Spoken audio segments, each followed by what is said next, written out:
Yeah.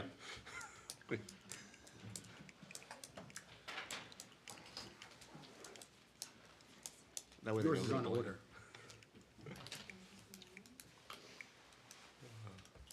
Thank you.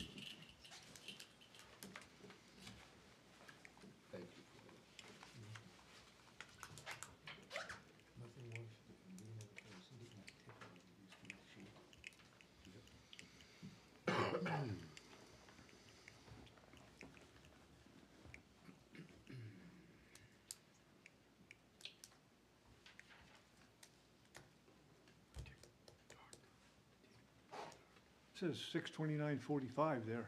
I guess 15 seconds. Yeah, that's fine. We're, at least we're going. We're ready. Nothing but mean Greenwich time here. Oh, geez, okay.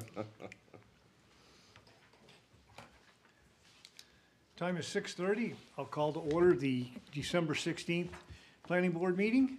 I guess, could we have a roll call? Yes. In attendance tonight, we have Gail Ober, Dave Olet, Bruce Cheney, Gary Dion, Michael Delavecchia, Rich McNeil, Jacob Roy, Planning Director Rob Moya, Assistant Planning Director Tyler Carmichael, and myself taking minutes, Scott Pelchat. Mr. Chair. Thank you. Yes, Scott is the recording secretary, and our staff in attendance is Rob, the planning director, and Tyler, the assistant planning director. I'll look for acceptance of minutes from the previous meeting. Are there any corrections to the minutes? No corrections? I'll make a motion that we accept the meetings as presented. Second? Second by Bruce? Do we need to vote on that? Yeah. Yep. Okay, we'll take a vote. All in favor? No, I'm abstain. Then, okay. Could if you wanted to, I think. Yeah, because 9's the max. If you want to, you can seat him as a full member tonight, because we have one position open. Do you feel comfortable? I think I'd prefer to observe Okay, tonight. That's perfect. That's fine. perfect, okay. So I guess our vote, we had 1, 2, 3, 4 in favor and 1 abstention. Okay, we have no continued public hearings, or consideration or possible vote, so we'll go to item 7, which is PB 2025-060, White Oaks Road, an 8-unit cluster subdivision. Is the applicant here, Yes, ready I to am. go? Okay, Mr. Roki? Yes, Excuse me, real quick, can we also, because there are 2 waivers for this application, so we need to make sure we take care of those first. Do we need to do that before the presentation? Yes. Okay, Yep. all right. If he would like to speak to those waivers, he can. But before we accept the application, Okay. you have to vote on those. Okay. Thank you. I'm giving you packages that are bigger than just this application, so I have to pass stuff out. Perfect, thank you. Next. Cool, appreciate it. Thank you, John. All right, do you want to speak now, John, Yep. on the, your 2 waivers? Yeah, so this is the 8-unit cluster subdivision that we came before you guys. It's been several months now, but it was back around September.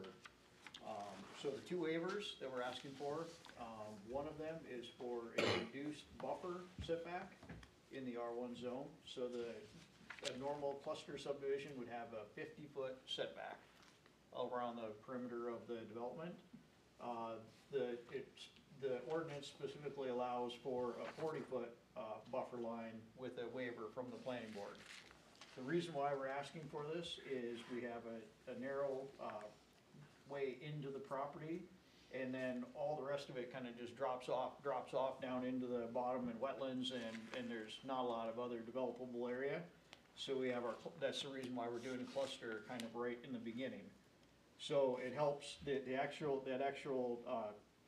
10-foot reduction from 50 to 40 actually helps us spread things out as it may be, because we can spread things out a little bit better, sitting up on top of the hill there. So that's the purpose for that waiver. It's mostly like lot constraints, but, the abutting parcels, like we have Pogus Woods over here, we have some single-family homes up along the road, and then all the rest of the 17 acres is all just wetlands and flow line area.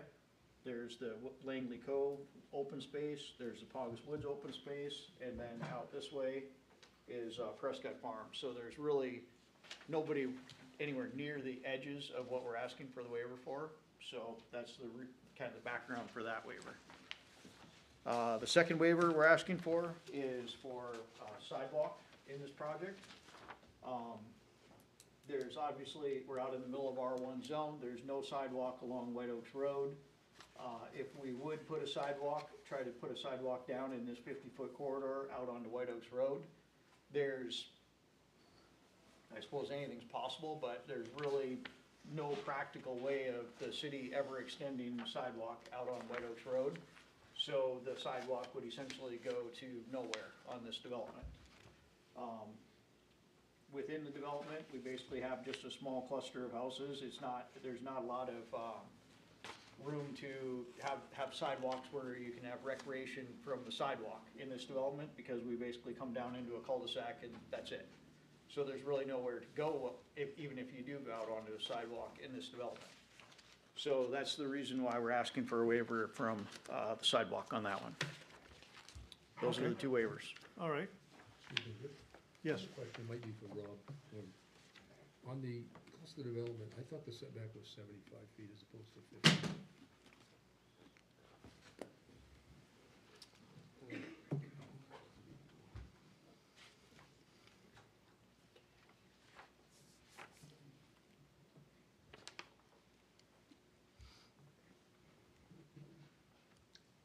And maybe I'm using the term wrong.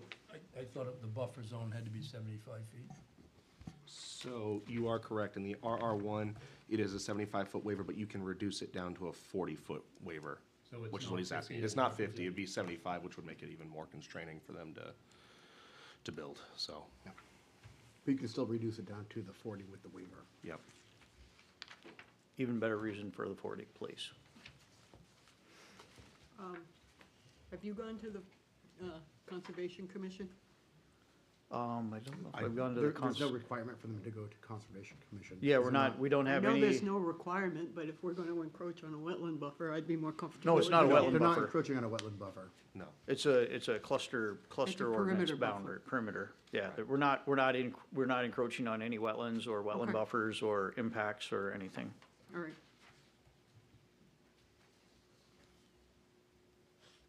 Thank you. So there is a wetland setback, it's just much further back. Yes, Correct. yep, we're up on top of the hill. You're- That's- They do have You're way considerable- you're way away from that, okay. Yep.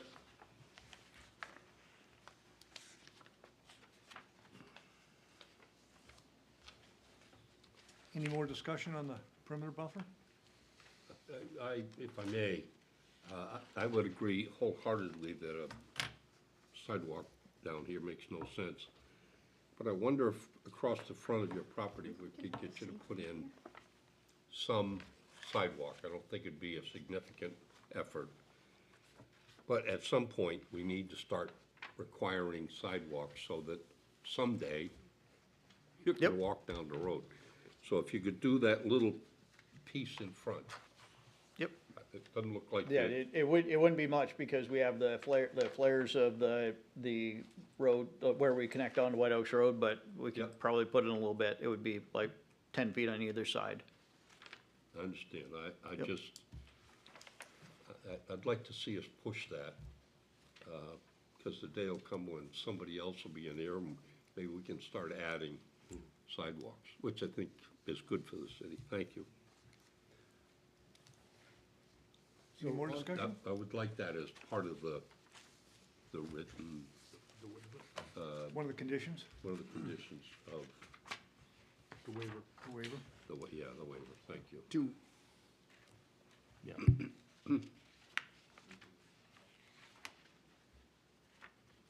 Mr. Chair? Yes. Is this when we're having discussion on the waivers that are being asked about? Yes, because we have to vote on those two first. I just, if the ordinance says 75 feet on setbacks on cluster development, which is, that's my understanding, it's 75 feet. And we're asking it to be reduced to 40 feet? Correct. Yeah. On the side boundaries, it's private residence, the way I read this map. You have pool on one side and D'Amato on the other side, is that correct? On the side, on the road going in? And then Brady Sullivan down Correct. here and Bob down. So, In- I just, well, I think that if the ordinance says 75, and I was a neighbor, and unless those, either people on either side aren't opposed to it, I think it's worthy of the planning board discussing why give up the, if it says 75, why give up the 35 feet without hearing from the abutting property? I think that makes a huge difference. And They maybe were on the- notified maybe- though, right? I'm sorry, what was that? So They you were could, notified. Yes. so you could wait and not vote to accept it as complete and not take action on it and then open it for public input, if that's what you're looking to do. Well, I would hate to say, yes, grant this setback, which typically is 75, and then find out that the abutters are not agreeable to that. So the buffer, so you're talking about the buffer for the roadway, though? That's I think that's So the roadway is not where the request for the buffer is. The buffer request is for where you see lot 1, okay. that's the buffer they're looking to reduce down to the 40, not the buffer. So it's not, It has nothing to do with the road. okay, so it's Yeah. not the entire green space that's shown on this map, they're looking to reduce it? No. Okay, I stand No, No, corrected. so Okay, the great. entranceway in is a 50-foot easement. It's only 50 feet wide total. Okay. So if you were to apply a 75-foot buffer either way, I yeah, follow you, yeah. okay. I But thought you were once- looking for Yeah. the whole perimeter. So when you look, right here is where the buffer is, like our lot lines Mm-hmm. start right at the 40 feet around on both sides, Okay. so. So it's actually from lot 1 all the way over to lot 8? Yeah, it runs all the way around the outside. Yep.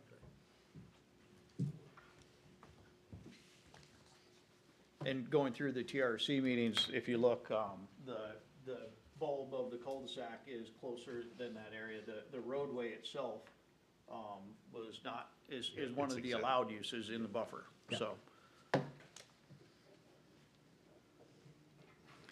Any more discussion on the perimeter waiver? Where's your closest encroachment? To the right? What do you mean encroachment?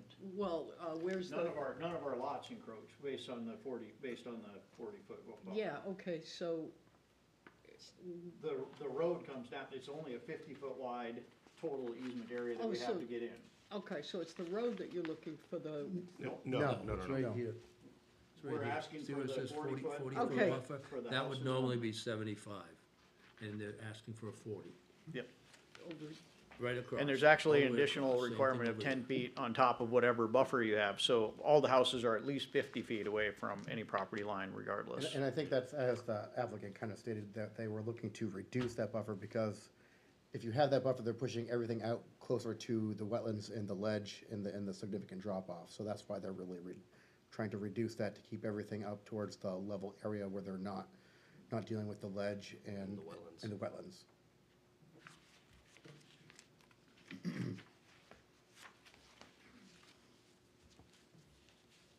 Any more discussion? I guess I'd look for a motion on the waiver for the perimeter buffer.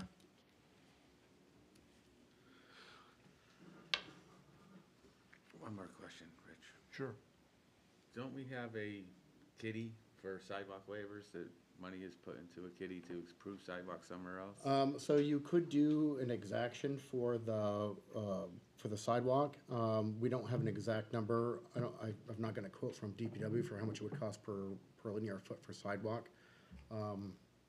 Is that, by state law, you're only allowed to keep exactions for the sidewalks for so many years. After so many years, you by law have to give it back, even if the city has not used it for the intended purpose. But that is probably a more reasonable request, is to ask for an amount of money for the sidewalks. And then the applicant would know that if the city did not use those funds within that specific time period, that they would be returned to them. And we can make that a condition of approval when they, and Rob, what is that time period? 6 years. 6 years? Yep.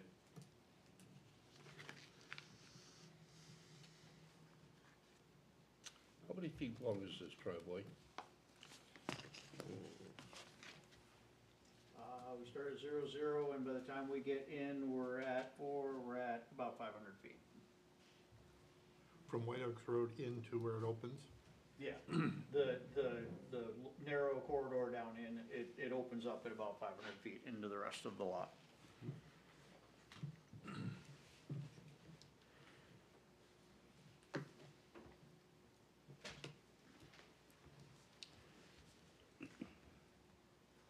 Looking for a motion.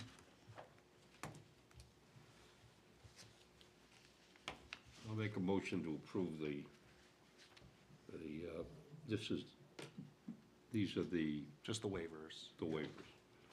I make a motion to approve the waivers as presented with the addition of the sidewalk portion On of. White Oaks. Yep, So that would be working with the DPW and the applicant to get a cost estimate for the sidewalks, and that amount of money to be put into escrow for 6 years, or unless, until the city uses it for. yep, thank you. Perfect.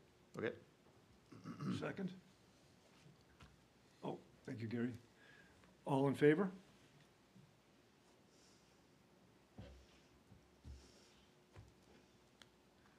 Opposed? I'll abstain. If he abstains, that makes it a tie, which means that the chair gets to vote. Okay, I'll vote in favor Okay. with the conditions of the sidewalk. Perfect. All right. So now we can have a vote to accept the application, Okay. which will be motion 3, if anybody. Is the application complete and ready for acceptance? It is now. Okay. I'll look for a motion to accept the application. A motion that the application is accepted as complete. Second? Second. All in favor? 5? Okay, thank you. And now we'll continue with your presentation. Okay.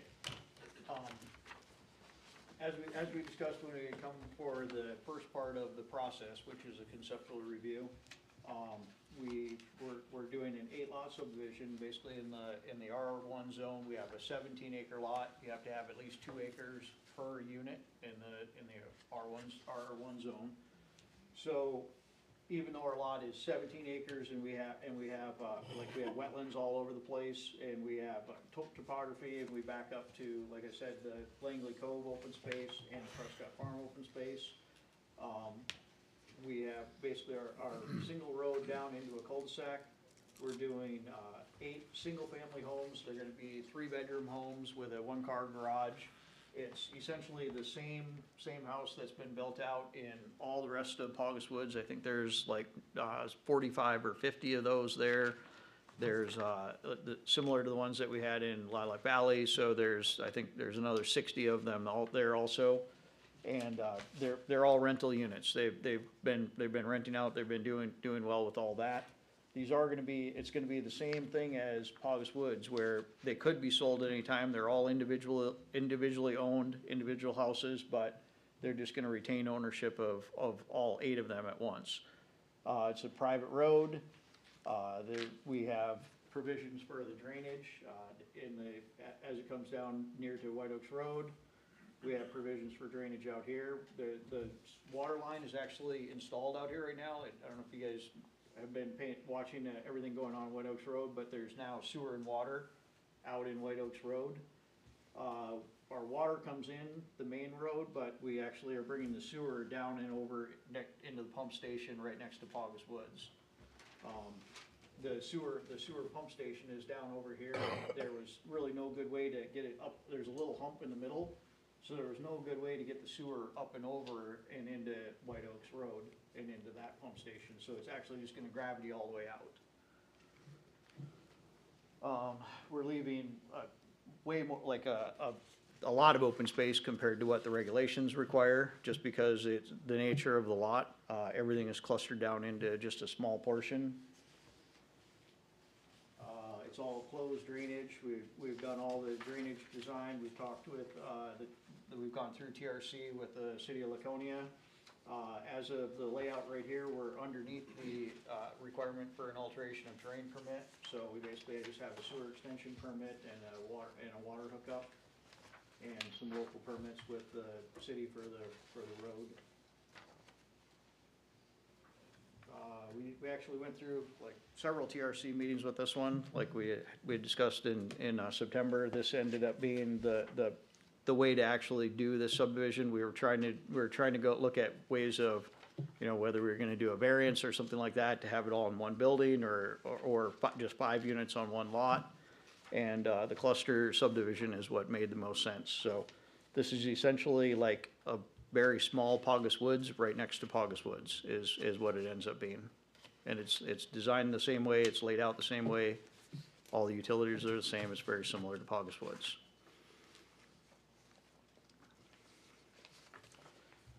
Where's your dumpster?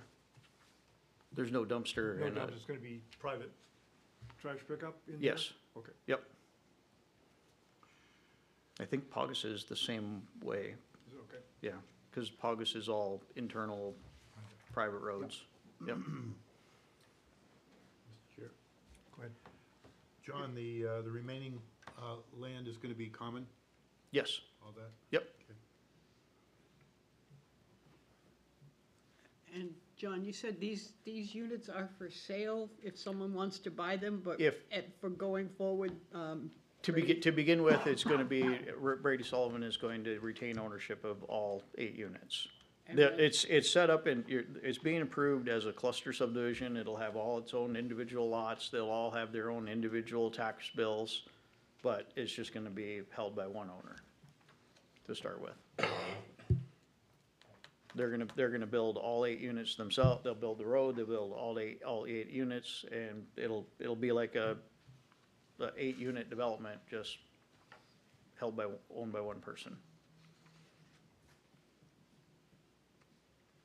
any of these, And that's actually the same as all of Paugus Woods, it's the same as all of Lilac Valley, it's the same of all of Langley Cove, like everything is owned individual units throughout everything, but it's just being held with one owner for the time being.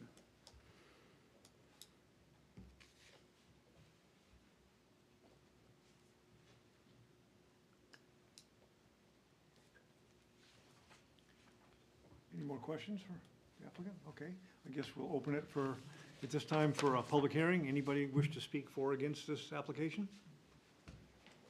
I'll open that at 6:51. Come on up, sir.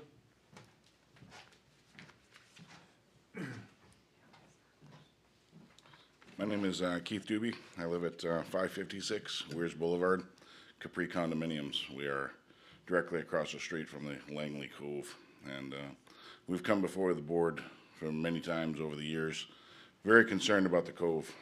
It's in deterioration. I've been there for 14 years, and just in that time span, I've seen it change drastically. 2023, a study was done. I don't know if any of you guys are familiar with it. Langley Hydraulic. It's for the brook itself and the troubles that are being caused by it. This was done by a governor's grant. It was studied by engineers and everything else. I'll read you one part of the conclusions. Urban and active construction lands cover 20% of the watershed and are responsible for 59% of the nitrogen loading to Langley Brook. Not to mention the sediment that's coming down. If any of you guys would like to go through this, we have photographs from the 1980s, give or take, from what the cove used to look like. Where there is now 6 inches of water at high water in the spring, full-size boats used to dock there. There's 6 inches of water now. When I moved there 14 years ago, there was about 18 inches in the spring. 6 inches now. We figure there's about 6,000 yards of sediment due to upland development that has gone into that cove that's destroying it. Really old photograph of the cove, what it really used to look like back in the 40s. Used to be a bridge over here getting over to Plummer Island, Christmas Island, as you commonly know. That bridge is gone now. They put a culvert in. When they pulled that culvert in to allow for a sewer pipe to go through, that culvert is now plugged up, sediment, whatever. Doesn't allow water to flow through the area coming in from August Bay. So now we have all kinds of algae problems and milfoil, all kinds of stuff. So what does the state do? They're treating it. They're putting chemicals into the water. I get a notice every year. Those chemicals are Laconia's drinking source. Is it safe? We don't know. We don't know what we do now, which affects everything 50, 75 years later. Like I said, I've been on this lake for over 50 years, and I've seen the water go from crystal clear to muck. You can't see more than 10, 15 feet with a mask when you're in the water, where you used to be able to see 40, 50 feet. You go over to Merry Meeting Lake over in New Durham. That lake is crystal clear. Take time to go out and look at that lake. Go out in a boat, and you can see down a long ways. But I'm afraid that that lake eventually will turn to this one, because it's happening. They're putting up bigger and more expensive houses, big lawns, all kinds of stuff. Laconia is notorious for just doing condos. They're condensing everything down. It's becoming overrun. The lake is being overrun, and all this construction isn't helping. I got photographs of things that have been happening in the cove over the last few years. Some of them aren't great because I look through a screen in my window, but you can clearly see the sediment coming down during rainstorms. These were last year, during construction of Langley Cove. I don't have any for this year. We didn't get any rain. Sorry. But you can go back through these photographs if you guys want to look at them. I mean, I'm sure you're familiar with what it looks like now. You know, it's a sandbar there, and this year it started early because we got no rain. It shouldn't be there, you know, at all. What I was told from when after the study was done from the DES, that everything I was looking to do to clean up the cove, I'm looking out for my waterfront, no doubt about it. You leave those with us? Yes. Thanks. Thank you. You know, where was I? You're looking out for your waterfront. I'm looking out for my waterfront. That's the biggest thing. You know, taxes in Laconia ain't the cheapest. I own a few properties myself, and by far Laconia is, you know, I've seen my taxes in 14 years go from $4,000 to $9,000 on a small condo on the lake, you know. I can't imagine what other people are paying. And what am I getting for it? I'm losing my lakefront. What the state said to me when all the study was done, everything else, that this is only for a few people's enjoyment. It really isn't affecting anything. But yet I watch on the other side of the cove from me, the name of the condo slips in my mind. It used to be where Christmas Island Resort used to be there. So recently they've gotten permits to build, for whatever reason, a boat ramp over there.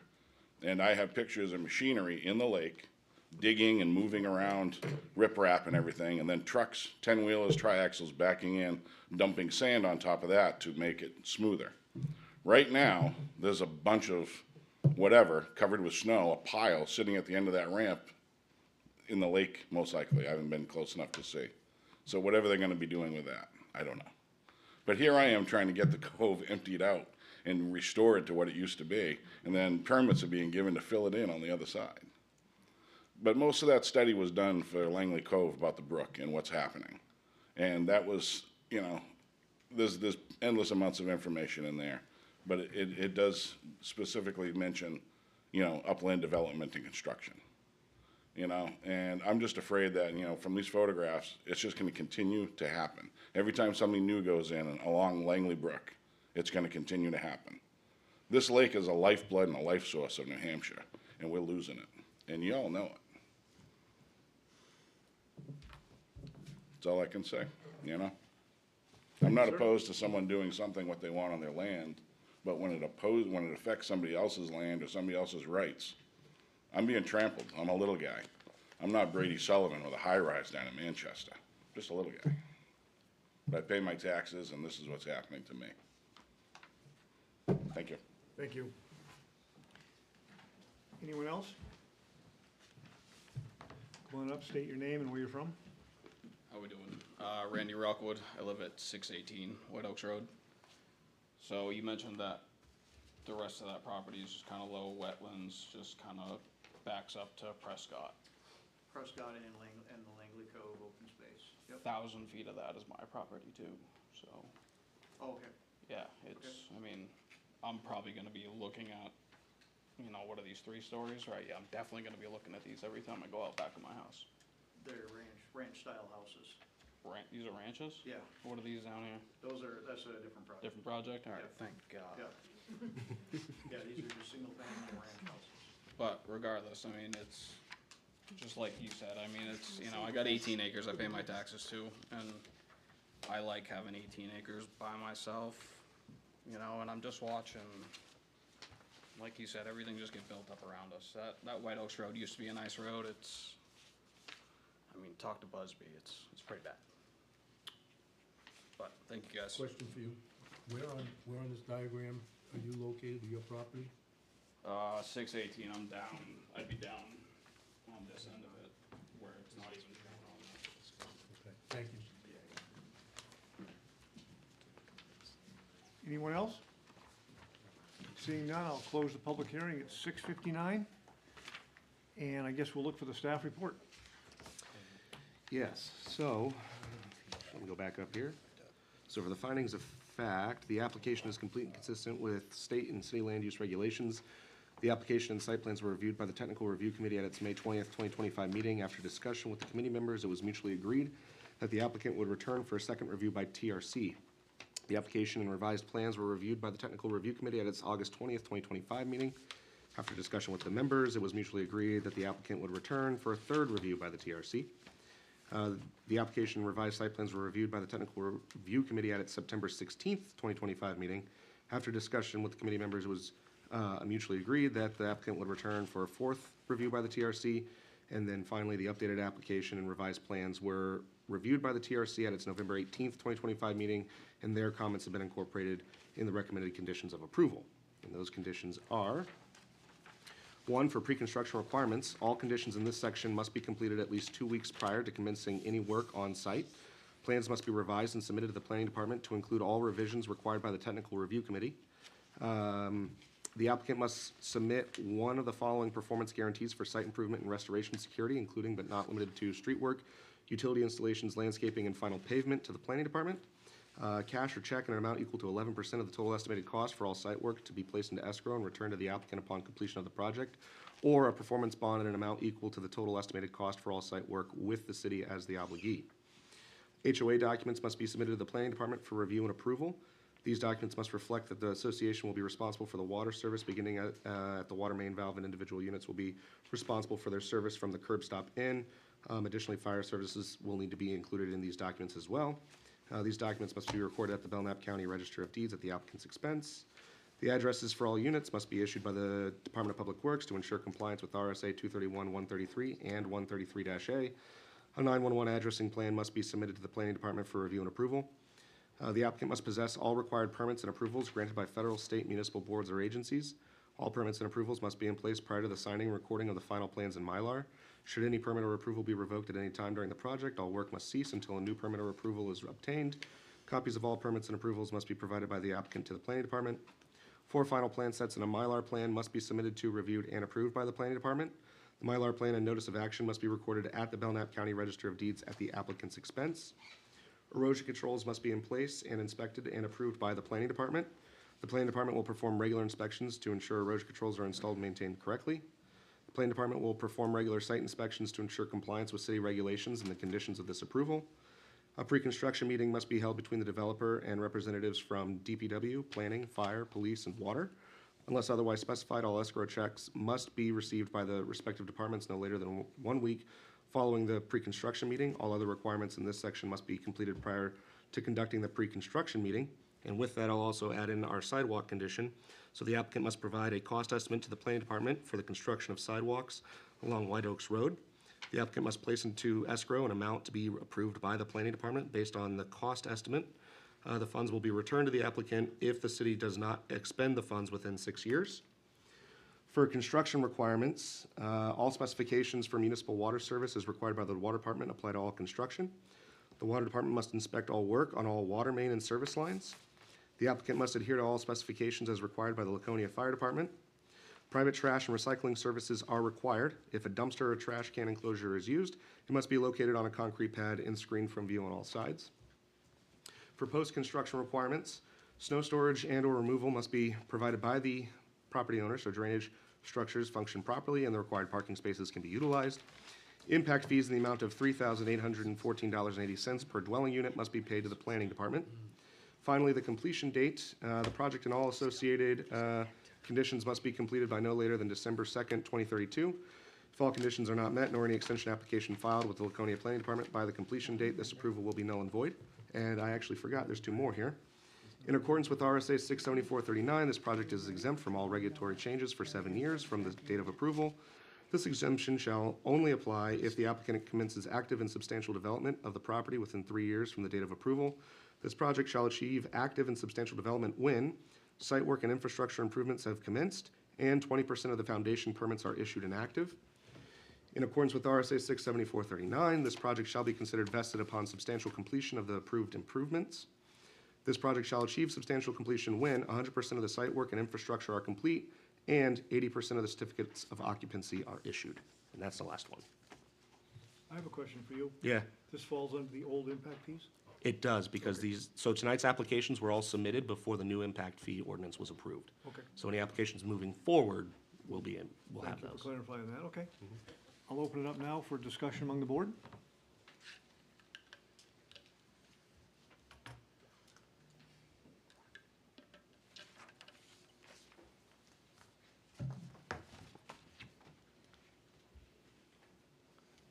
Any discussion? I guess I'd entertain a motion at this time then?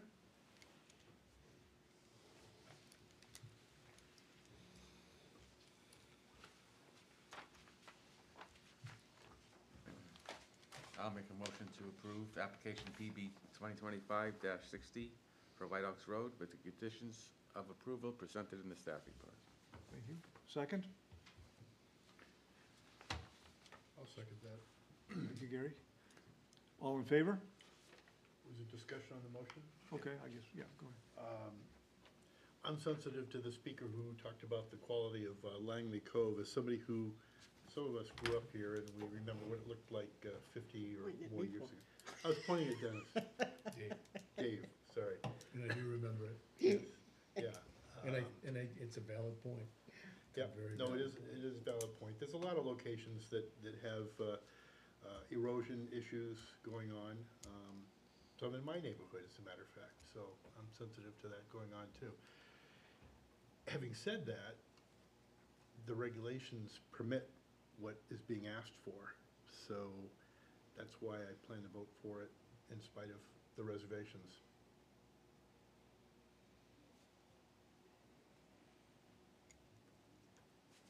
That's all. And I would agree with Gary's comments, the fact that my frustration, seeing it from my experiences in the past, is DES can be a very frustrating department to work with, whether or not they're doing the right thing or not. So that's just my point. So I think there's a lack of maybe sometime attention from them, so. Apparently you've worked with them. That doesn't help at all, yeah.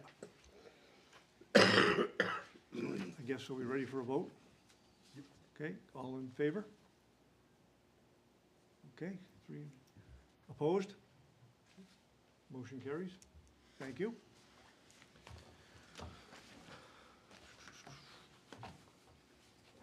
Thank you very much. Okay. Next up is PB 2026-020, 563 Weirs Boulevard. Amendment to the site plan to remove the underground parking. First thing we're gonna do, is this application complete and ready for acceptance? Yes. Okay, I'll look for a motion to accept this application. So said. Mike? Okay. Seconded by Gary, okay. All in favor? Aye. 5? Thank you. Okay, I guess applicant present? Yep. Thank you. So, this is the Langley Cove project, and so the area the area that we're concentrating on is basically right in this infill area right here. So we have the entrance road in, all the units down this way, basically this, up to this point, and those units are all constructed at this point. And I believe the connection has just got paved to Paugus Woods now too, so it's a paved road all the way down, around through here, and all those units are in, the clubhouse is in, and a lot of the infrastructure for that parking lot is in. So the original plan always had two large buildings, 35-unit buildings in these two spots. The original plan had underground parking garages into each of those. Because when we were working on the original one, this really large building, the 78-unit building, has an underground parking garage, and that stays. There's no way to modify that one. But what was happening was, these two 35-unit buildings were kind of a modification of just breaking that building in half. And when you start doing the underground parking in a small building, it just gets crazy on the costs. And we were actually limiting ourselves more than what we did with this on parking. Like, our overall parking count, like, we took the spaces out from underneath the building, but our overall parking count went up about 45, 50 spaces overall for the project. How does that happen if you eliminate parking spaces? How does it Underneath, produce? it was the parking spaces underneath the garage. So what we did is we expanded the parking, the outdoor parking around the other areas. So this parking lot got bigger. This parking lot was basically just a drive aisle that went around over into that building, and now it's all parking spaces. We added a whole row of parking spaces there. We added a whole row of parking spaces there. We added another row of parking spaces over there. So overall, even after we moved those spaces outside of the building, we're up like 40 spaces for the project as a whole. We've gone through all the TRC meetings. We have the buildings that are, they're still compliant, they're the same number of units. They're still underneath the 35-foot height for everything. They're actually slab on grades. This detention pond is built, this detention pond in this area is built. Like, basically all the infrastructure all the way around this is already built, where those two buildings are just gonna get infilled. So, and we had a meeting with DES last week, and they agreed that we can do an AOT amendment for this. So we have all the amendment documents put together, and they're ready to go through and approve an amendment to our AOT permit for the change just in this spot on the site. So John, where the parking spaces would be under the building, Yep. what is gonna be there now? You said it's gonna be It's just gonna be slab on grade, yeah. So it's, you know. The lower level of the buildings would have been like over the top of, there would have been a parking garage underneath the first level, and now the first level is just slab on grade. So we had to redo the grading all around all these units, and that's all incorporated in this plan.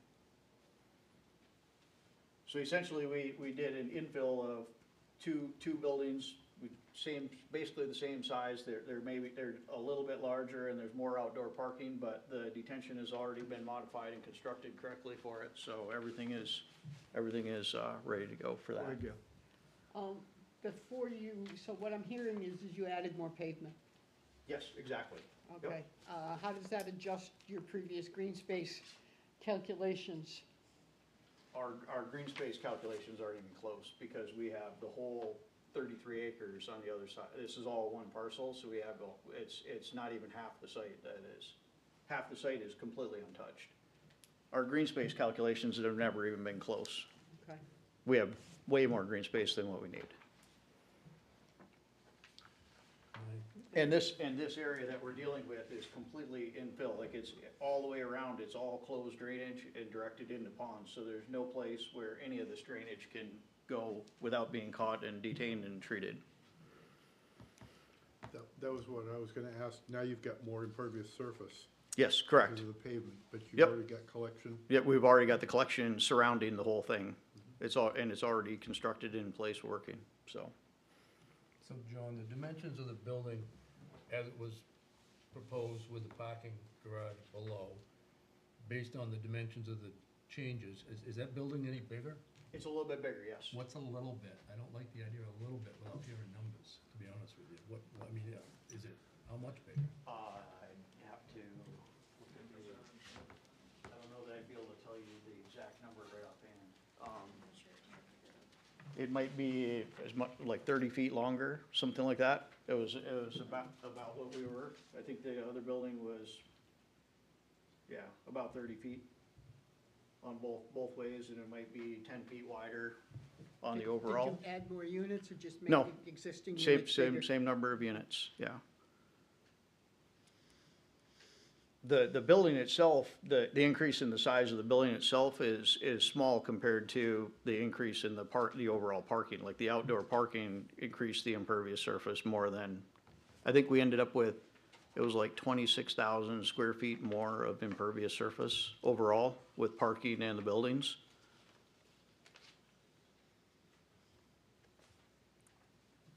But it's a large pond right in this area, and there's a decent sized pond right in this area also. And when we ran all the drainage calculations, that we have all the adjustments done, and we've had a meeting with the state of New Hampshire already to update the AOT permit, and all the drainage calculations work for the additional impervious surface. I have a question for staff. We don't have to worry about the AOT change affecting anything of us? Okay. That's all just done at the pretty much state. administrative change. Okay. No, the AOT would be a condition of your approval, like we wouldn't be able, your approval wouldn't stand without alteration of terrain signing off on it. And we get regular SWEP reports for them as well, so there's not any issues Okay. out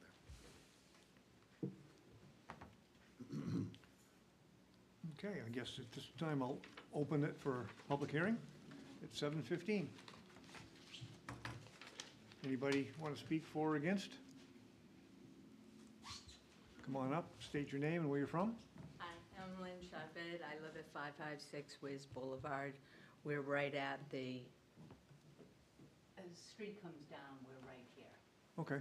Okay. I got a couple of concerns with this, where everything is on the hill, and as Keith was talking about, we got a lot of runoff, and granted, calculations look good on paper, but when you actually have that rain, you have the storms, you have the snow melts. Some of the drains are not like working as they're supposed to, and that runoff does come into the brook, comes across Wiz Boulevard, goes directly into Langley Cove. So that's one concern. The other concern is, I'm reading this, is to increase the parking substantially. Now, there's 290 some odd, approximately 290 some odd units going in there. Okay, there's no other exit or entrance to this development other than right there on Weirs Boulevard.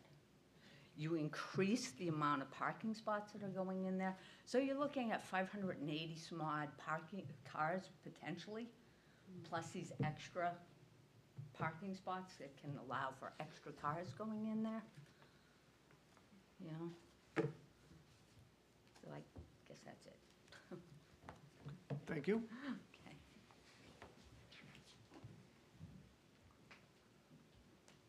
I just like to respond, we never changed the number of units at all. The only benefit that the development gets of the extra, of parking is if there's, you know, extra guest parking, if people have people, over their site. And all the drainage from this area where we're doing this, all of it gets caught in this pond. Like none of that drainage comes down to there. All the drainage from this pond, is treated and released up at this point in the site. So anything that happens in this area comes into the wetlands at this area, has to run all the way down through the entire site before anything gets out, so. It's disconnected from anything going on at the entrance. Any other folks like to speak for the public hearing, for or against?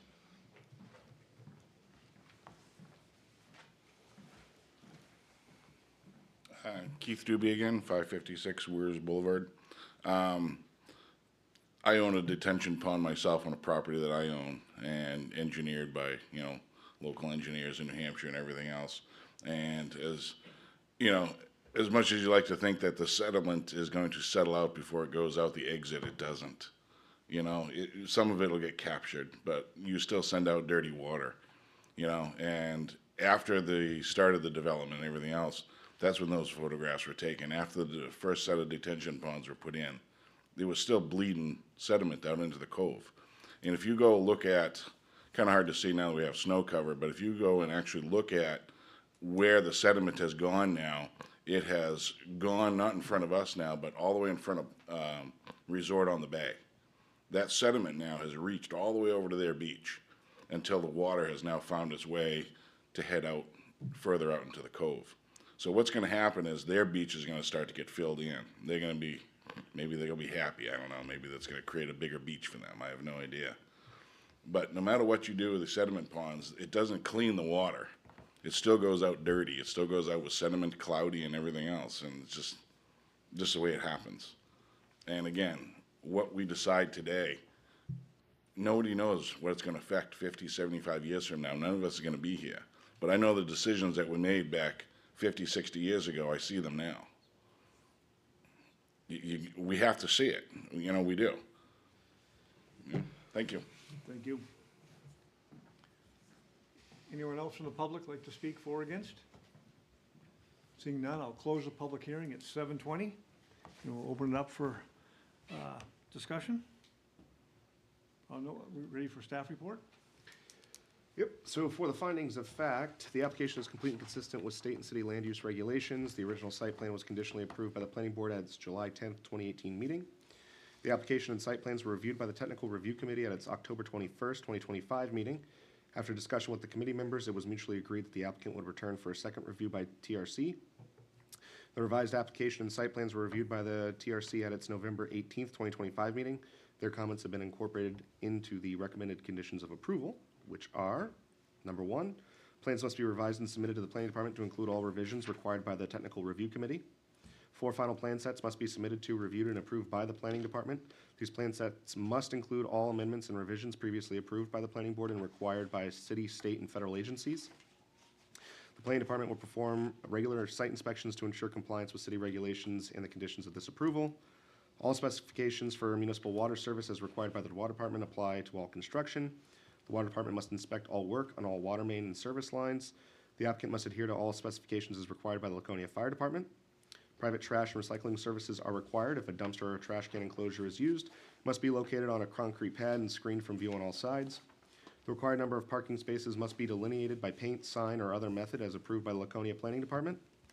Snow storage and/or removal must be provided by the owner so drainage structures function properly and the required parking spaces can be utilized. The project and all associated conditions must be completed by no later than December 2nd, 2032. If all conditions are not met, nor any extension application filed with the Laconia Planning Department by the completion date, this approval is null and void. In accordance with RSA 674-39, this project is exempt from all regulatory changes for 7 years from the date of approval. This exemption shall only apply if the applicant commences active and substantial development of the property within 3 years from the date of approval. This project shall achieve active and substantial development when site work and infrastructure improvements have commenced and 20% of the foundation permits are issued and active. And then in accordance with RSA 674-39, this project shall be considered vested upon substantial completion of the approved improvements.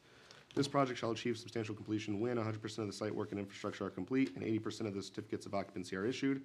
And then all conditions of previous planning board approvals which are not altered by this approval remain in effect. Thank you.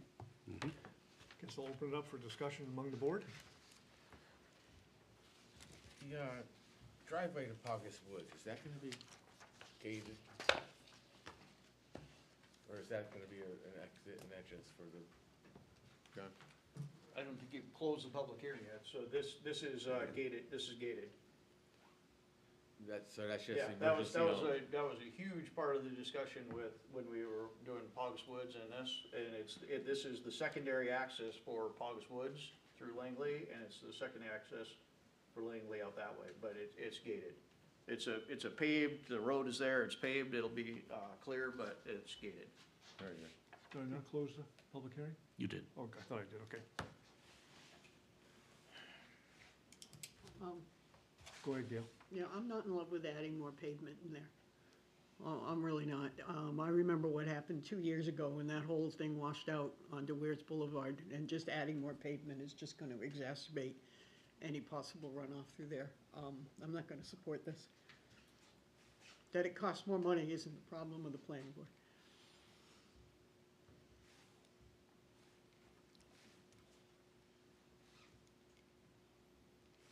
Any more discussion?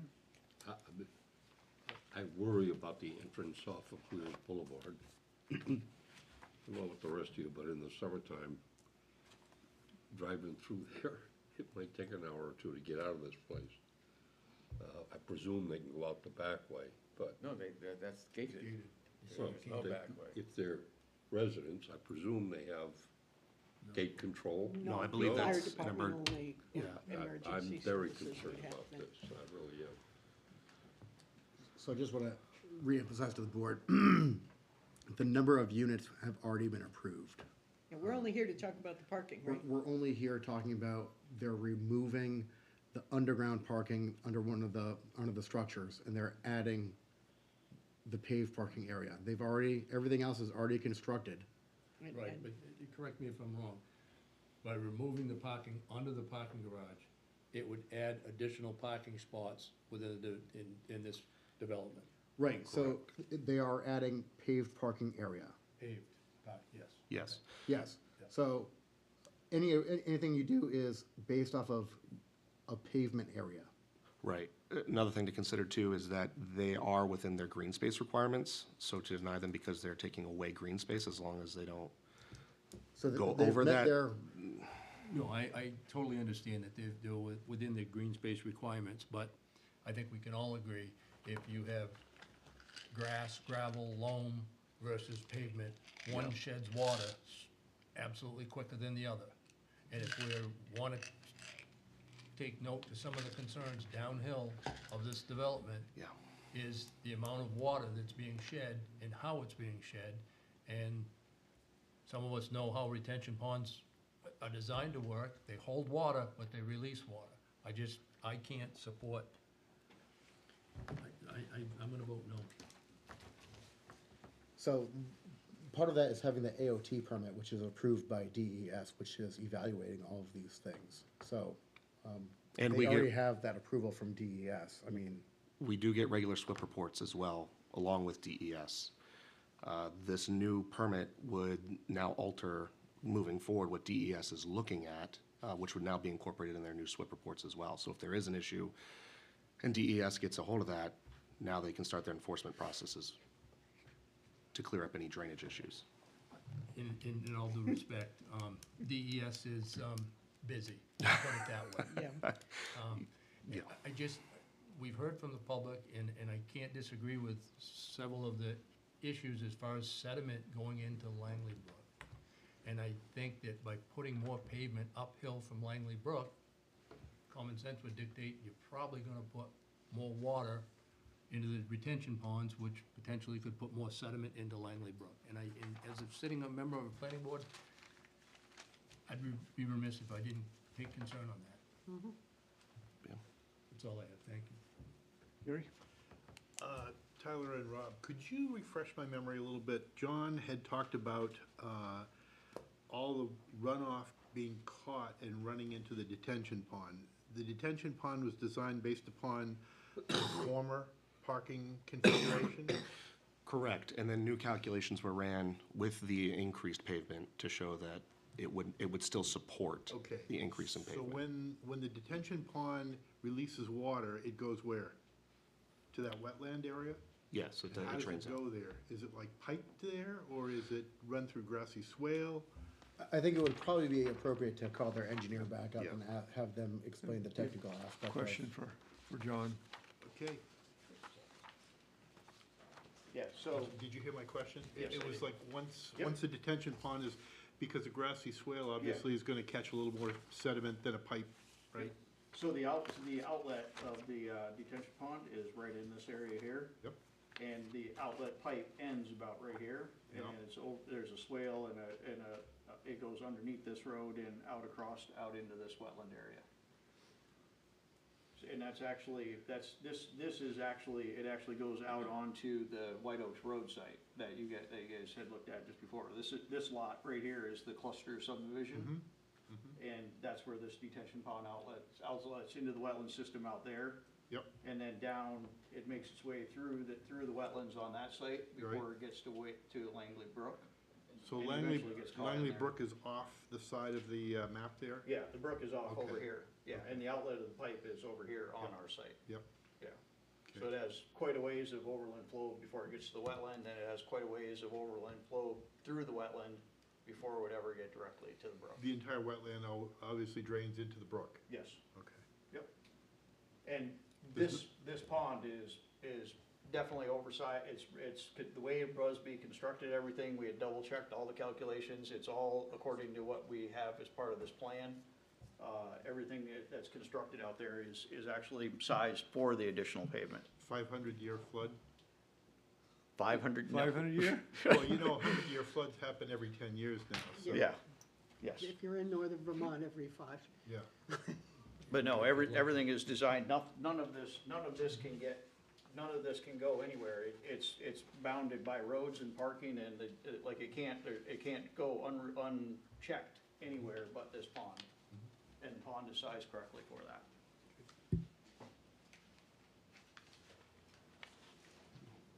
SWIP reports, we're getting those every week. week, and then anytime there's a rainfall, any more than Yep. half-inch event. And you'll notice in there Any that issues?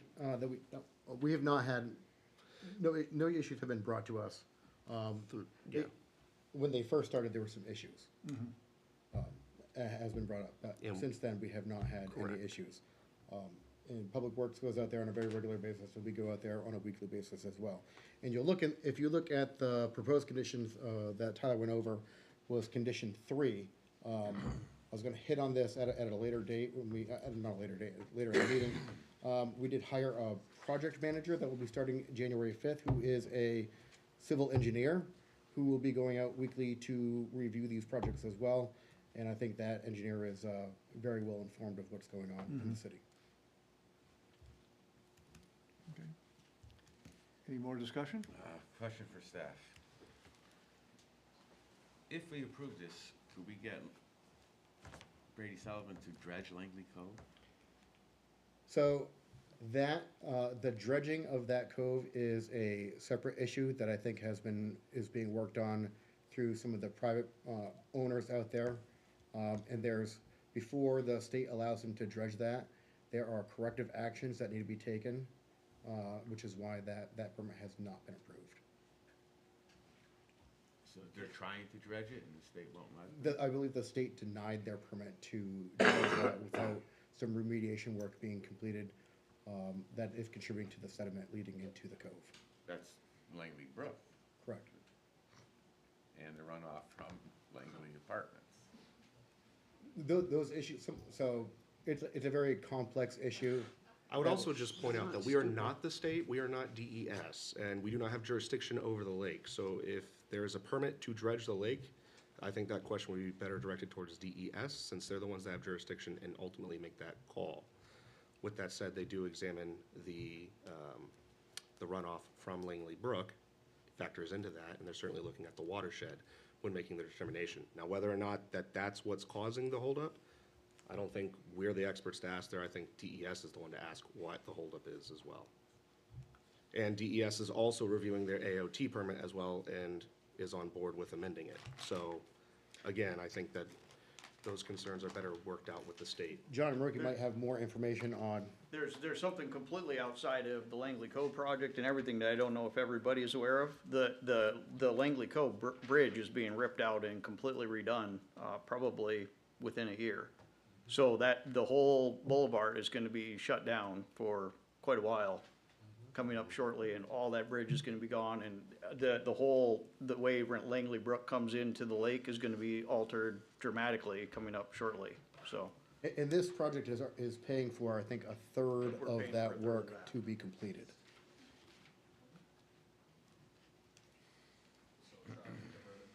I thought that new bridge was already in the works for some reason. Am I mistaken? That project, In design, but Yes. it's not. That would be a That's one of those red DOT project, listed right? bridges that's Yeah. been, yes. yes. It's a state highway. That was identified a number of years ago. Yeah, it's coming to the top of the list. I believe DPW is working on, they have to have all the funds in place by May of this year to start the bridge project. You know, the project of this size, I don't think the additional parking is gonna be the straw that broke the camel's back. You know, it's, I kinda trust John and his calculations that the pond could hold up. And I don't think that the addition, how many parking spaces are additional outside? No. It's 26,000 additional Yeah, square feet how many of spaces pavement. is that, John, who just asked? Overall, well, there's like, I think there was like 25 spaces, 50 spaces total inside the building. Those got moved outside. So And then we've added another probably 40 spaces on top of an that. additional 100 or so parking spaces. What was your square footage? You told us, and I It was asked you. 26,000 square feet of 26,000 pavement. additional square Yeah. feet of pavement. And that's the pavement and the additional building size. And all of that square footage we've discussed with DES, we've already gone through and done all the calculations, everything is sized correctly for that. You know, I think that, The overall square footage, I mean, it's like 300,000 Oh, no, square I feet. know that. I I'm mean, just- it the was the 26,000, additional pavement. 26,000 additional is like 2% or 3% in the whole scheme of what is going on in there. The overall disturbance for the project, the original project, I think was near 1 million square feet.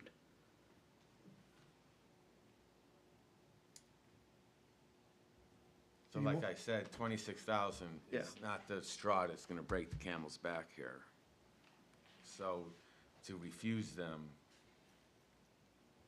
I don't think it would be beneficial to anybody downhill from it.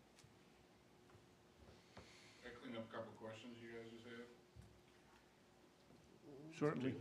I guess if you can come up with, I guess you're gonna speak on the dredging or something like that?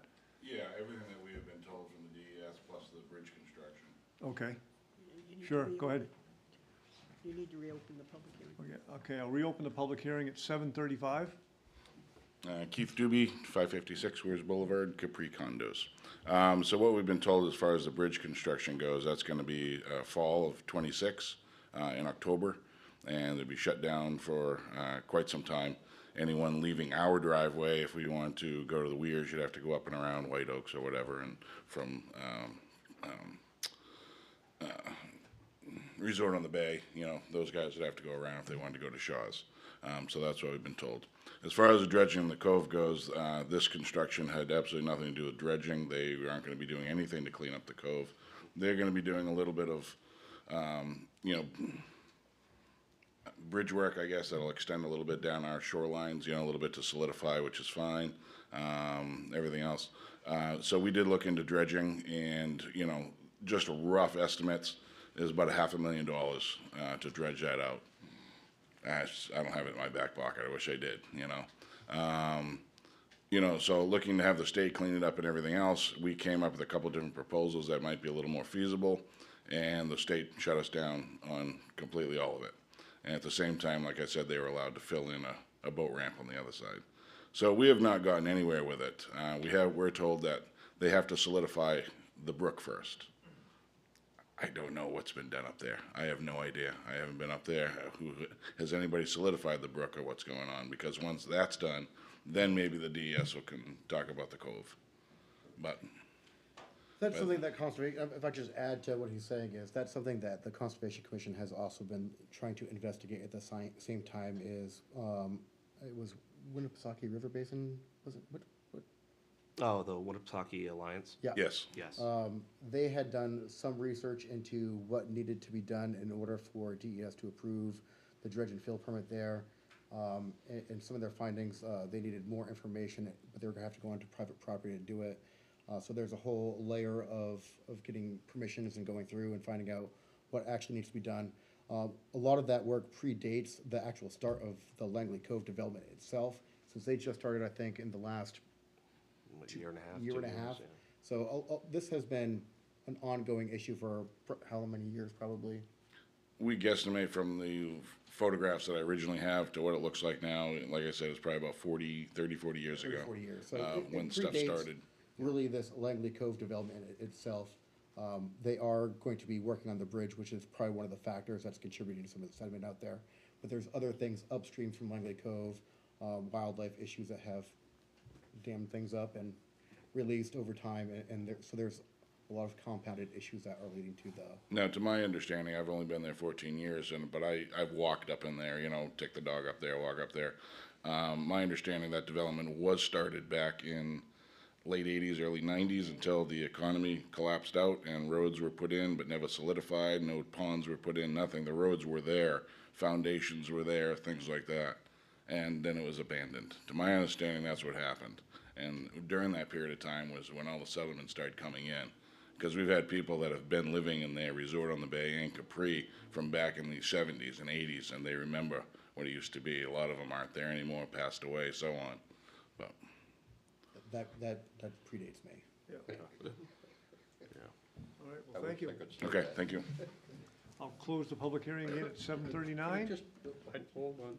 Before- Did I hear before- one of you say that they're gonna pay 30% or a third of the? They're paying, I can't remember the exact percentage, but they're paying, do you remember how much it is off the top of your head? A third. 30? A third. A third. A third, okay. Not the bridge. Yeah. Bridge Yeah, construction. so when we brought when the Langley Cove parcel was purchased in 2004, there was like a 18-unit trailer park that, with all the roads and infrastructure and everything else in there at that point. But that was the existing condition before the Langley Cove project.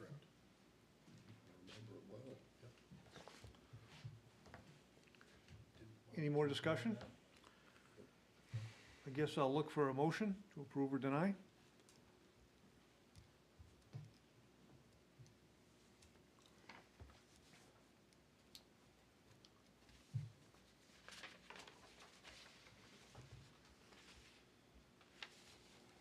Any takers? Gary? I'll move that the application PB 2026-020 for 563 Weirs Boulevard with the conditions of the approval presented by the staff report be approved. Thank you. Second? I'll second it. Thank you, Mike. All in favor? Opposed? Motion carries. Thank you. Thank you very much. Thank you.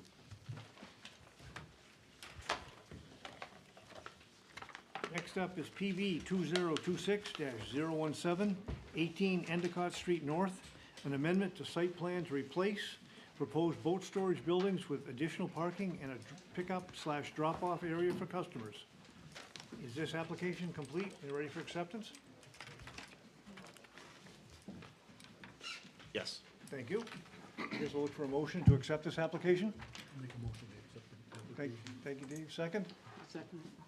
Thank you, Gail. All in favor? Did you call all in favor? Yeah. Gail, did you get that? We're voting, all in favor? Thank you. Perfect. Okay, we're ready for the applicant's presentation. Hey, everybody, thank you for hearing us this evening. I'm Alex Conrad from Northwater Marine. You've probably used to seeing Pete Blakeman up here, our civil engineer, but he had something medical come up, so you get me instead. So, like mentioned, we're looking to amend a plan that was approved back in 2021. Kind of give some members of the board a picture of where we're at today, who might not have been there when we started down this process. Northwater Marine purchased the business and property back in April of 2021. Been a marina there for north of 50 years. What was there was, along the waterfront, was a couple buildings along with boat storage rack buildings. What we found is that there were some failed foundations, tore a lot of those buildings down, and then the slabs and footings for those are still there. Another building we renovated into a showroom. Back in 2021, when we tore those buildings down, we got approval for 4 boat rack storage buildings that were going to go up along the waterfront there for our valet program. Over the years, we've been running the valet program from existing structures in the back part of our property and doing it quite well. So we want to amend our plan to be more towards parking, boat display, getting some foot traffic off of the channel lane side of things, more towards the waterfront through a walkway, and all of that. So part of what we've also done is replace a lot of our docks, which is all along there. we'd like to put in parking here with drop-off for our customers there, with stairs that go right down to the docks. As opposed to right now, they get shuttled down or walk down and go right here. And then in front of there is boat display along there, again with stairs going down, and then we have a walkway along the front. Again, to keep traffic off of Channel Lane, which can get pretty busy in the summers, so we're just trying to reduce the foot traffic there and keep people safe. Open it to any questions or thoughts. I guess essentially you're gonna take away 4 tall buildings and put in just parking lot. Yeah, parking That's it. the quick and easy, right? Yeah, that's what we're hoping for. Okay. The boat rack, so those are covered?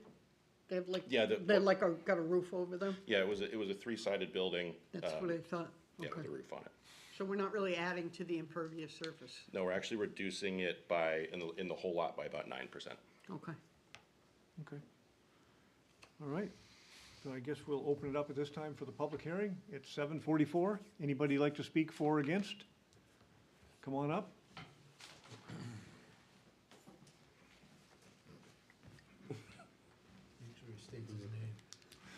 Nice State your size. name and where you're from, please. Charlie St. Clair Laconia, and I cannot resist this moment.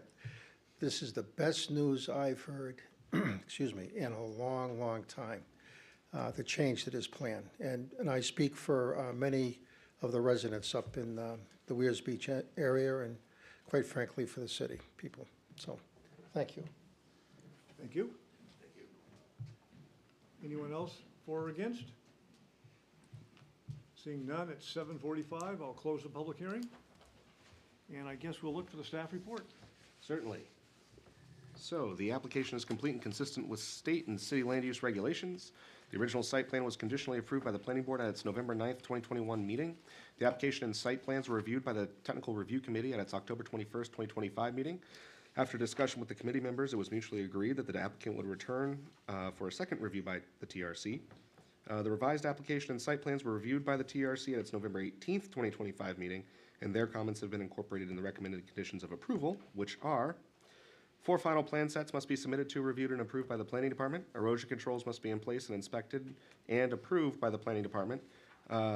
The planning department will perform regular inspections to ensure erosion controls are installed and maintained correctly. The planning department will perform regular site inspections to ensure compliance with city regulations and the conditions of this approval. Snow storage and/or removal must be provided by the owner so drainage structures function properly and the required parking spaces can be utilized. The project and all associated conditions must be completed by no later than December 2nd, 2032. If all conditions are not met, nor any extension application filed with Laconia Planning Department by the completion date, this approval is null and void. And then in accordance with RSA 674-39, this project is exempt from all regulatory changes for 7 years from the date of approval. This exemption shall only apply if the applicant commences active and substantial development of this property within 3 years from the date of approval. This project shall achieve active and substantial development when site work and infrastructure improvements have commenced and 20% of the foundation permits are issued and active. In accordance with RSA 674-39, this project shall be considered vested upon substantial completion of the approved improvements. This project shall achieve substantial completion when 100% of the site work and infrastructure are complete and 80% of the certificates of occupancy are issued. All conditions of the previous planning board approvals, which are not altered by this approval, remain in effect. Thank you. Discussion among the board? Like Charlie said, I can't tell you how happy I am. I was very much against those buildings, gonna be 60 feet tall, looking like storage containers from everywhere in Weirs Beach. And I can't tell you how happy I am that they're not gonna be built. I would agree. This was a lot of preheated discussion over these buildings back when they finally did get approved. So I think this is a win-win all the way. Anybody else? No, I attended the TRC meeting on that when it was discussed, and I think safety-wise, this makes perfect sense. I mean, it's getting people, it's just making it safer for that channel lane, all the pedestrian traffic. It's, let's face it, sometimes when people wanna go out in their boat, that's all they're focused on. And so the closer we can get them to their boat, without having to Quicker, cross too many closer, yeah. roads, the better. Okay. Anything else? I guess then look for a motion to approve. I will make the motion to approve application PB 2026-017 for 18 Endicott Street with conditions of approval presented in the staff report. I'll second that. Thank you, Gail. Any further discussion? I'm happy. All in favor? Second, we have a second by Gail, Gail, Gail okay, favor. all in favor? There we go, thank you. Thank you very much. That was, I think you made a lot of people happy. with that Apparently, one. they sent the right guy. Yeah. All right. Let's see, we are at PB 2026-024, 84 Union Ave, internal change of use with no modifications or expansion of the building footprint. Is this application complete, ready for acceptance? Yes, it is. I'll look for a motion to approve, or to accept. This is just a change of use. It's not anything. Looking for a motion to accept this application? So moved. Second? Second. All in favor? Okay. Guess now we're ready for the applicant's presentation. It's Kevin Hayhurst, HL Realty. Looking to just change use to 84 Union from commercial retail to healthcare. So no changes, no parking changes? no- Nothing. Okay. That's it. I guess that's pretty much straightforward. I guess at this point, we'll open it for the public hearing. It's 7:50, I'll open the public hearing. Any takers? Guess it's 7:50, I'll close the public hearing. I'll look for the staff report. Yep. So for the findings of fact, the application is complete and consistent with state and city land use regulations. The application and site plans were reviewed by the Technical Review Committee at its November 18th, 2025 meeting. The committee had no recommended conditions of approval. Perfect. Okay, at this point, some discussion among the board.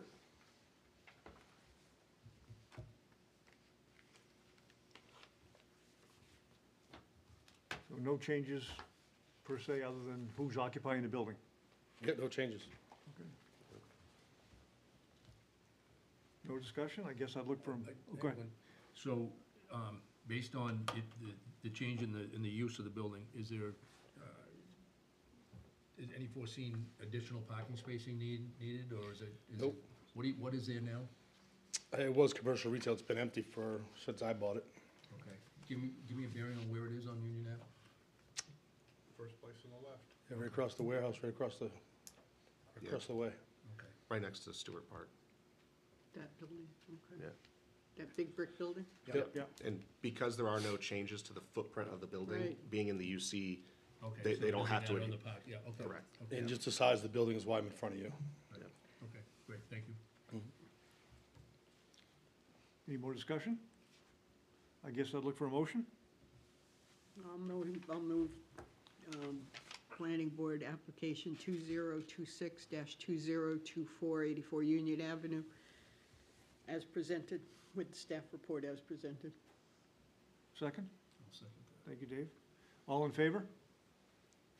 Motion passes. Thank you very much. Thank you. Next up is PB 2026-025, 127 Belvedere Street, subdivision of the existing lot into two separate parcels. Is the application complete and ready for acceptance? Yes. Okay, I'll look for a motion to accept the application. So said. Motion by Mike, second. Thank you, Gary. All in favor? Okay.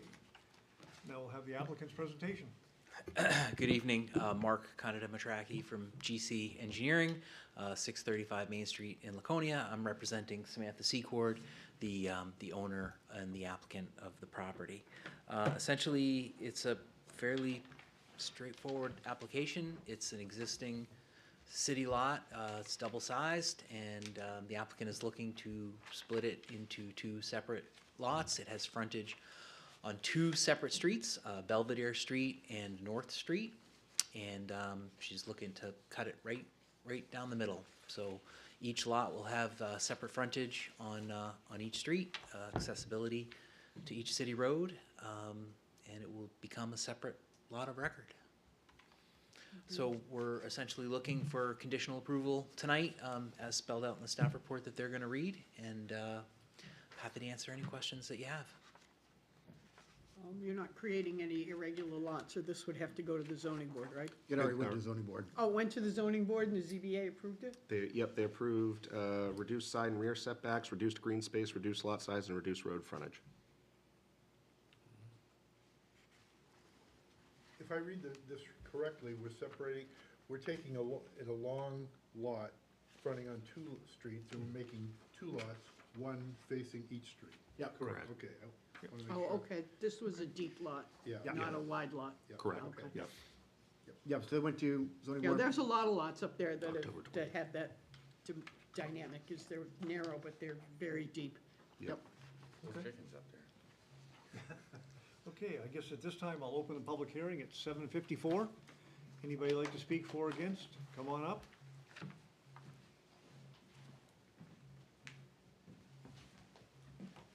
Hello, Barry Warren, 100 North Street. My property abuts the proposed lot on North Street. I sent an email to the planning board. Do you have that before you?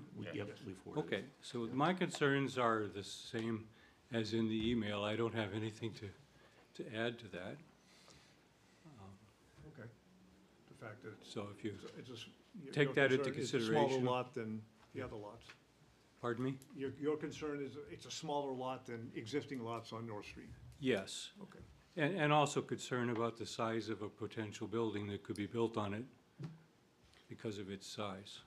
On the North And Street- proximity on the to the North other Street houses side, right? nearby. On the North Street side. On the North Street side, Yeah, yes. because the Belvedere Street house is there. Yeah, the Belvedere Street house is there, right? Okay. As far as building size, because the ZBA gave them relief from setbacks? Only so far as, so the side setback was for the Belvedere property that'll be created because the house is already existing. So if you're creating a new lot, the house is gonna be in the side setback. So they needed a variance for that. The rear setback is for the existing pool and patio area that's there on the new lot that would be created. So essentially, with the new lot, the only setbacks that they would have a variance for would be whatever that small portion is extending into the rear of the lot, not the side. So it wouldn't be closer to his house or the other house. It'd have to stay within those setbacks. I mean, if somebody came in and submitted a building permit and wanted to go in there, they'd have to go before the zoning board and ask for relief. Okay. But there is Or they quite a could- bit of room. Or they could fill the pool, and they'd have more building space. Yeah. Yep, okay. All right, thank you, sir. Thank you. Anybody else like to speak for or against? Hearing none, I'll close the public hearing at 7:56. And I guess at that time, we'll have some discussion among the board. Well, I just had a quick question. Did this create two irregular sized lots or just one, the new lot? Two. So now we have two non-conforming lots where we had one conforming lot. No, No, it still wasn't conforming to begin with. Oh, it wasn't No. conforming to begin with? no. Okay, so we added to the nonconformity. Okay.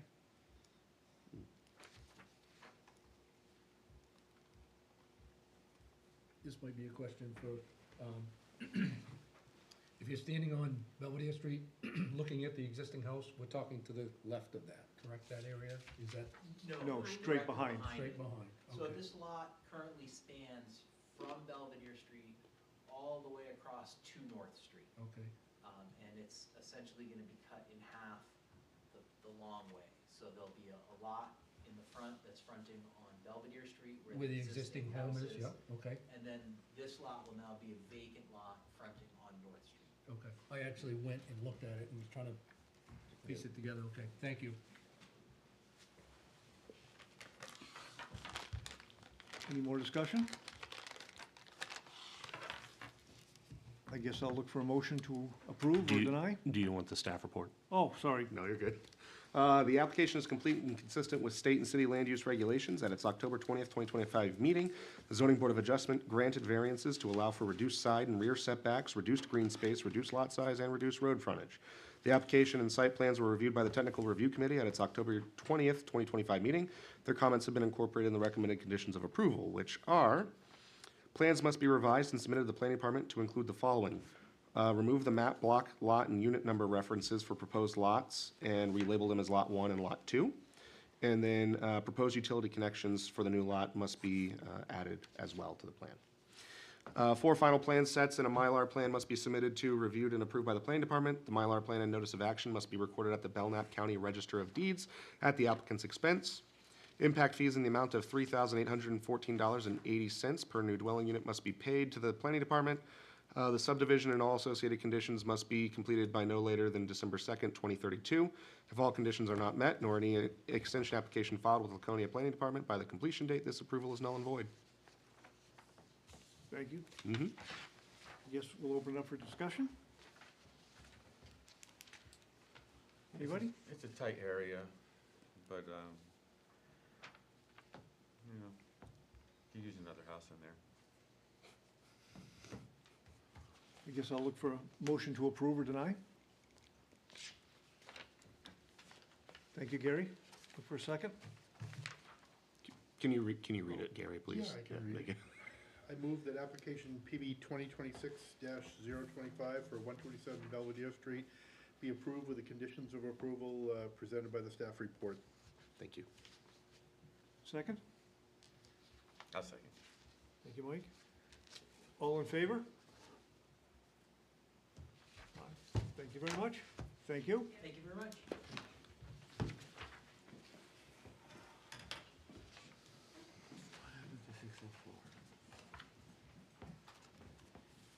Six oh four is going to next month. Yeah, they, Oh, yep. Yep. Wasn't on my cheat sheet, so I'm going, oof. Yeah, that was the only change from when we originally rescheduled the meeting, from December 2nd to, is that they were gonna go to, they requested to go to January. Okay, next up, we have capital improvements plan. Review and adoption of the CIP plan for fiscal year '27. Yep, so straightforward. We do this every year around this time. Essentially, we had, 6 weeks that the Capital Improvements Committee had met this past fall, reviewed projects from, for the next 6 years from various departments. With that, the Capital Improvement Committee had ranked all the projects, which the rankings you have before you. And essentially, it's for you guys to review. If you feel that any of these projects should be moved around, now's your chance to do so. Beyond that, once you guys adopt it, we send it off to the city manager, and city council will then look at what they want to fund next year. That'll be adopted into city council's capital outlay with this next year, fiscal year '27 budget.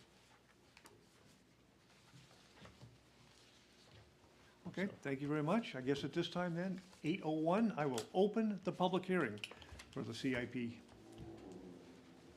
Anybody like to speak for or against? Mr. St. Clair? Having no takers, I guess I'll close the public hearing at 8:01, and we'll have discussion among the board. Excellent work done by the CIP. Amazing, isn't it? The team that they had was just outstanding.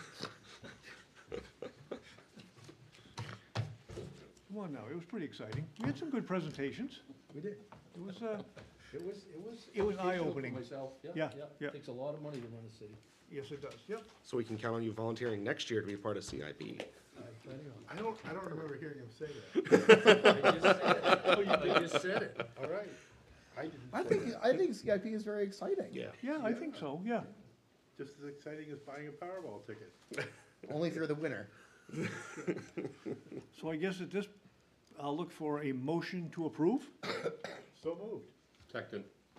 All in favor? Thank you. Here we go. We don't have Just vote on it. What did we vote on? The CIP. CIP, To what? the numbers, the enterprise and non-enterprise That we funding. like what they found? or- The rankings, Okay. yeah. We approved what they Yep, found. yep. Goes to the council. Was there anything that was major difference when you were tallying up those numbers, or were they all pretty much in line with? No, it was the same thing you guys saw, just the one change you had requested for DPW, for the Yeah. access to Elm Street. It's the only thing we changed. That was a good So- catch. Yeah, that was. Bringing that up in the budget and, you know, again, that's it. The school, Two the school park departments, thing. yeah, two departments with two different, I guess, outcome, so, I mean, that certainly should have made it better. Okay. All right, I guess we're looking for the monthly staff report. Yep, so,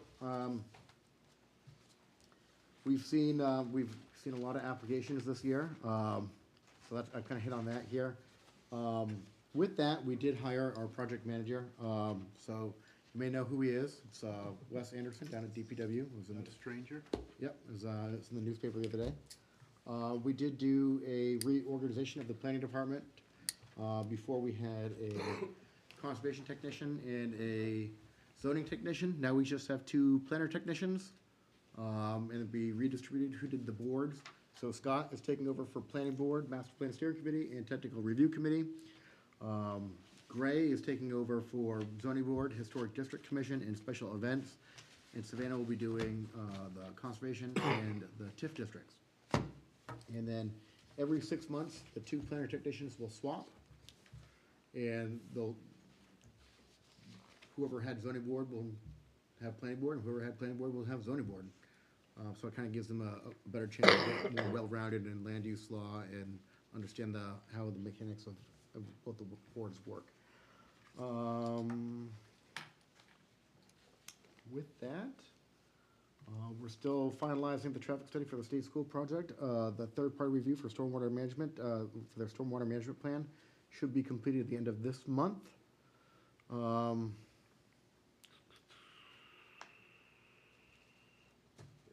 It's really, our impact fees were approved at city council. That's huge.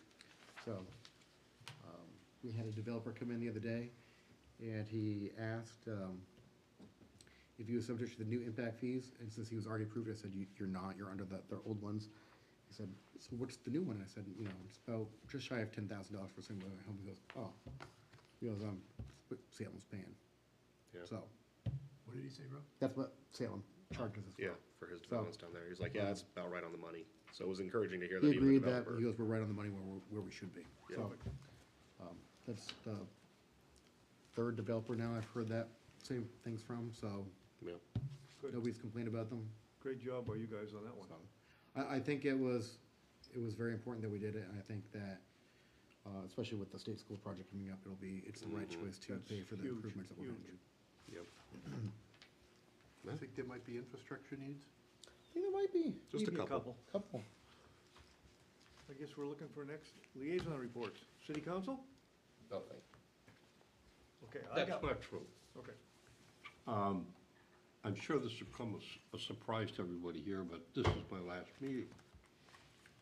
And I've been coming here for 8 years.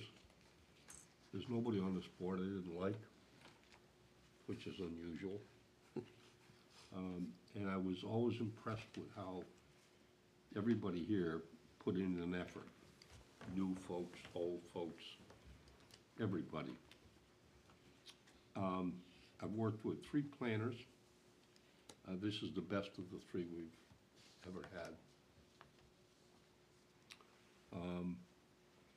I think the addition of Mr. Carmichael was a very close second. I think the 2 of them worked together to produce the best planning department we could hope for. And I hope all of you support them in the future. I was stunned there wasn't hell to pay over the fees, whatever. I don't get old, you forget names. But there wasn't, and the council passed it almost without comment, largely without comment. But that was the work of those 2 guys who got the numbers for us and repeated to the city council how we related to other cities and towns throughout the state. Not just here's something for you to work on, here's something to work on with this data to support it. And I leave here pleased to have been part of this. I mean that sincerely. You're a lucky man. You're joining a good group of people. And Opportunity to join you guys. this community's gonna go crazy in the near future. I've said this to my wife and a few other people. What I don't think Laconia has understood yet is COVID. COVID sent a lot of people from Mass and Connecticut and New York up here to get away from COVID. And they suddenly realized they could work from home. I have a daughter, my oldest daughter, is an executive with Federal Health and Human Services. She's the Director of Emergency Services. Every morning, any morning, I go to the house, from here up, she's dressed to the nines, makeup, hair done. And the minute she hits the off button, she stands up and walks away in pajamas. And I think that's significant for what's gonna happen here. And I hope this board keeps track of that. Those two guys have a clear-cut understanding, and I wanna thank them for everything they did for me while I was here in terms of keeping me out of trouble. And, You just got in trouble with your daughter, I'm sure. yeah, just don't mention that again. It's- I'm sending her the YouTube video. Yeah. It's running, buddy, it's running. Well, she's doing pretty well, and, excuse me, when all the other federal employees got laid off, they kept her on the payroll through the whole thing. Excuse me. So I just, I wanted to take a moment to thank you all, and tell you that I really appreciated being here. The last thing I want to say is the state school property and performance zoning. At the end of the day, this board has total control over that 300 acres. You have a damn near crisis importance to how this city grows, so you've got to pay attention. And performance zoning could eat us alive if we're not careful. So I encourage you all to pay a lot of attention. Thank you for the extra couple of minutes, and I'm gonna go get a drink. I'll buy you two a beer if you show up. I'll just reiterate some of Bruce's, you look at these packets that we're getting now, and you compare this to the previous administration, and it's night and day. So I will say that you two guys deserve an attaboy. On another note now, I realize we're losing him as a city councilor. Can we Shanghai him as a private citizen? Yeah, I would. yeah, I'll continue to pick you up and bring you here. Well, there you go, I'll be down. I mean, We talked earlier today about another unrelated project to this, and I said it would be a shame for the city to lose, yeah, I to lose him. would say so. The other thing I forgot to mention was, the fees, were being waived here, and that wasn't supposed to happen, but were being waived routinely in this room by one person. Without the board hearing it. Exactly, and these two guys changed that. And it's a different board, but it's a different driving force, and you guys are to be commended. Listen, I'm too old to need favors from you two, so what I'm telling you is how I really feel. Thank you for everything, Thank you. But Let me we say, expect, Rich, we expect to see you here next month. Yeah, Sitting in your chair. Get your application you into the did a city great job manager's in office. Charlie's absence. Thank you. Really did. Drop I have, one by that. before you guys We'll leave, I fill it got in one for you. more. I got a liaison report, okay? I'm the liaison to the LRPC, Lakes Region Planning Commission. For next year, we're gonna pay $20,000 to belong, okay? We get nothing out of it, nothing. If you look at the hazard mitigation plan they did for us, it's horrible. Half the documentation doesn't even say Laconia, it says a different town. The pictures don't reflect. What did that cost us? I think it was over 10,000. We pay 20 grand just to belong. My opinion is, we don't need to belong, it brings no value. Put 20 grand back in their budget for something positive. So how do we make that happen, Rich? That's a good question. How I do- think how what do- you mean, do I'm is, just stirring the pot. if you guys would send me a note or something, I'll try to bring it up at my last meeting. Who's gonna give me any trouble? And I'll bring it up. And I'll come as the liaison Okay. to the commission. So put that together between now and next Monday. Okay. You got it. I don't want your signatures on it, I just want, Okay. I'm ordering you to give me notes. Yeah, Okay. yeah. You Wow. can do that now. Well, we will get you the data. Okay. Okay, there's nobody here from Conservation Commission. Historic District, I'll just hit on that for a second. We do have two members that were appointed to Historic District Commission, so we now have a board for Historic District Commission.